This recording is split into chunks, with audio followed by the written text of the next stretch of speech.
there. Thanks a lot for coming by PosterCentral.com's video blog today. I'm Pete Howard, and this is, Smokey Robinson and the Miracles at the beginning of their career in 1961, the year they had Motown's first ever million-selling single, and it's listed on the poster with an asterisk. So, given that, it is just a tremendous, tremendous shame that the wrong photo was used on this poster. Oh my goodness, wow. That group pictured is the Marcells, not the Miracles. Wow. Might have been as simple as somebody just going to the file and the M file and pulling the wrong 8x10 glossy. Wow, what a shame.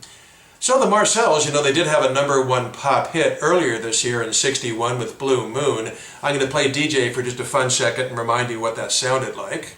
Here we go.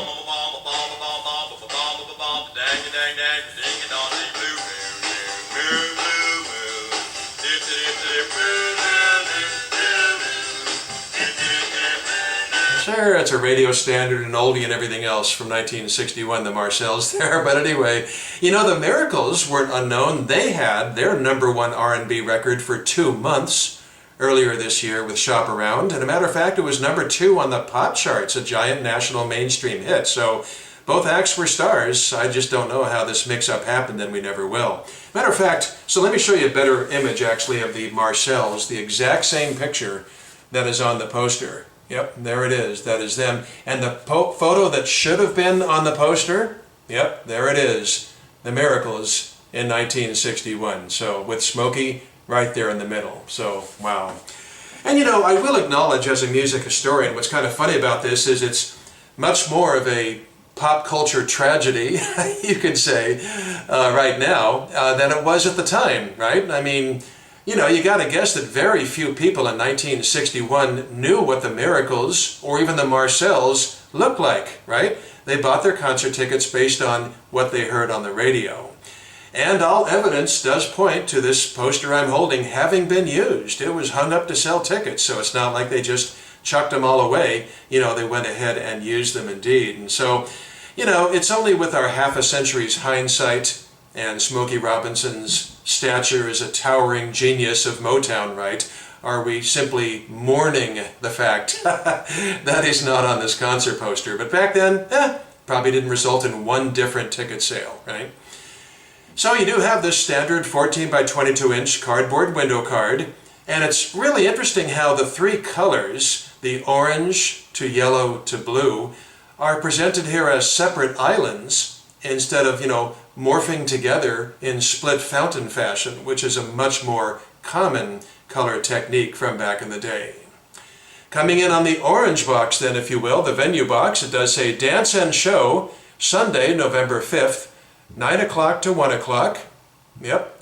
Meadow Acres Ballroom. My goodness, this might be the 10th poster I've blogged from the Meadow Acres Ballroom in Topeka, Kansas. Just a hotbed of talent in the 50s and 60s there in the Midwest.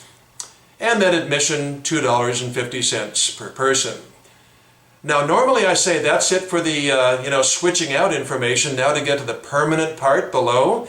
Well, I made an interesting discovery in doing this poster, and you gotta wonder, those 4 song titles, maybe they weren't the permanent portion, because look what happened when they accidentally printed on the back. Holy moly, it's not just the venue box, it's the 4 song titles too. So any of those could have been changed at any time. That's amazing. What did they change? What did they correct? Shop Around? I don't know. But boy, this is the kind of rare piece of evidence you hardly ever see that really goes a long way toward explaining the process. And I was so tickled as a poster historian to discover this on the back. It really shows you that those songs could have changed concert to concert if management at the home office wanted it. So, boy, I just find that to be simply revelatory, if you will. So let's talk about those songs here, and below the orange box you do have the in-person. Of course, that stayed the same for the whole tour. And then those 4 very early song titles, including the hilarious Error. So I'll come in a little closer, and instead of Shop Around, a song we all know like the back of our hand, monster hit from earlier this year, And again, Berry Gordy's, first ever million-selling single on any label. It says, "Shopping Around." Oh man.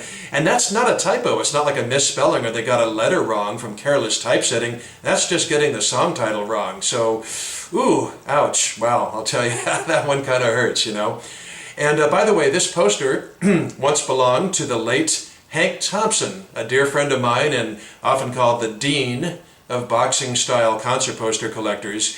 And he used to call these messed up song titles song murders. That was Hank's nickname for them. And I don't know, if that term stuck, well, then somebody should have done time for this murder. That's just a freaking shame. Wow. So below Shopping Around, you do have the B-side to that big important single in Motown's history, Who's Lovin' You? Then on the right-hand side, you've got, let's see, what do we have there? Bad Girl. Now that's a curious selection as a song title on here. That was the Miracles' first charting pop single before Shop Around.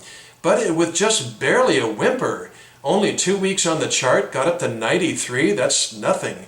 And made no appearance at all on the R&B charts. Wow. And it was on another label, Chess Records, in 1959. Wow, sometimes I think with these song titles, with an inexplicable one like that, it might be driven by nostalgia. The artist or management just really likes to put the first of anything on there. So, well, it was their first charter, so on the poster it is. And then lastly, you see the song title, Everybody's Gotta Pay Some Dues. Well, that's their brand new 45 at the time, and it hit the charts just a couple of weeks ago. But it still was not that, follow-up hit that the group was looking for after Shop Around. It reached only number 52 pop and number 11 R&B. Such a shame it didn't even get into top 50 or, top 10 R&B, just 1 or 2 positions out. That's frustrating. It would be 1 year from now, 1 year, so like, late fall 1962, before You've Really Got a Hold on Me would become their sophomore smash. And then, of course, you've got the Miracles on here, and naturally, plus Popcorn and the Mohawks Orchestra. And I'm not even going to touch researching those two. Well, so, this wrong photograph thing, it was not unprecedented. I've actually got a couple of other examples to show you real quick of wrong pictures on a concert poster. Yeah, take a look at this one. This was the 4th video blog I ever did back in March 2011. The Temptations in Chicago in 1965 with the wrong photograph of some other group. Take a look at that. That sure ain't the Temps. And a coincidence, it's also Motown. And then another example I have to show you is James Brown in Sacramento, California in 1958. And I'll get in closer for you. I don't know who those guys are, but they're not James Brown and the Famous Flames. It's funny, in this hobby, some collectors insist on a photo of the artist on the concert posters they collect, or else they're not interested. Personally, I find that pretty limiting because all the earliest concert posters by, say, the Beatles, Bob Dylan, and Elvis Presley, none of them had photographs on there. So, I don't have that rule for myself. So then you have, what about the wrong picture on there? Is that better than no picture at all, or worse than no picture? Gosh, just any collecting hobby, I guess it's all down to individual choice. Boy, it would have been a miracle to have a 61 standalone Miracles concert poster with the right photo, but we'll simply take what we can get. Well, thanks a lot for dropping by today. It's been great fun. Have a nice day, and I'll see you again soon.